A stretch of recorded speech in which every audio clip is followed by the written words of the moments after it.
These are my meditation statistics, and I wanted to make this video to teach you how to meditate properly, how to get into a meditative flow state instead of just throwing you into meditation and expecting you to perform well. I'm gonna show you the tips of how to actually focus deeply.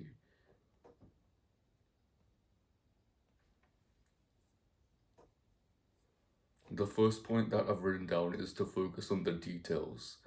I've had good and bad meditation sessions, and the bad meditation sessions were when I was focusing on the breath as like this sort of vague entity instead of focusing on the nose and the stomach, if you understand what I mean. And then I've had good meditation sessions where I was really focusing hard and I could really feel that I was in this flow state where I was so focused that the whole world around me just disappeared.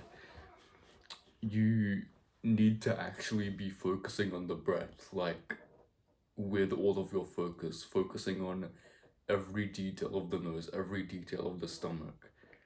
Instead of just focusing on the breath, you actually need to focus on the details of the breath. Most typically, just focusing on the nose and the stomach, like I've just said. But if you can focus more deeply on like your diaphragm moving or your lungs expanding and contracting and any other sensation of the breath, that will definitely help also. But I've never really been able to do that. I've only ever really stuck with just focusing on the nose and the stomach.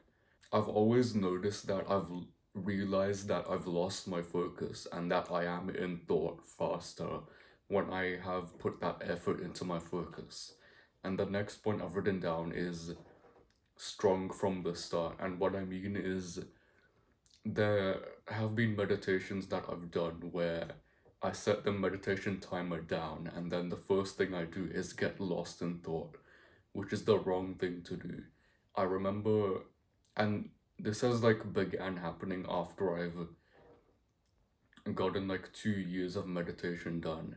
I remember in the past, when I first started meditating, I was focusing on the breath as the first thing I do when I set the timer down. Because if the first thing you do is get lost in thought, you are going to have quite a mediocre session. Your meditations are so much better when the first thing that you do is focus on the breath. Your focus is just so much more stronger. Are your meditation sessions distracting? You could argue that you can use those distractions to your advantage and focus on them and accept them and observe them without judgment and then return to the breath, so that's something that improves your meditation. But I've found that it's really hard to do that when you're like meditating outside and there's flies and insects around you. It's really hard to focus on the breath and get into a flow state when those distractions are around. My meditations have always been quite bad when I've had those distractions around because they just steal your attention. You can't even return your focus back to the breath because you're so paranoid that they'll return and disturb you again. But so you have to manage distractions, and not everything can be a distraction. I used to believe that like someone talking loudly in the other room was a distraction, but now I've figured out that it really doesn't bother me. You've gotta find out what works for you. I always preach to find a comfortable meditation position because the distraction of posture always gets to me. Like, I'm always so preoccupied with whether my back is straight enough or whether my waist is bent in the right way. And that really steals my attention away from my meditation session. So that's something that you have to look out for. And the next point I've written down is to watch your thoughts. And what I mean by that is when I find myself when I find myself focused in on the breath and not lost in thought, what I do is I simultaneously focus on the breath and on thoughts at the same time.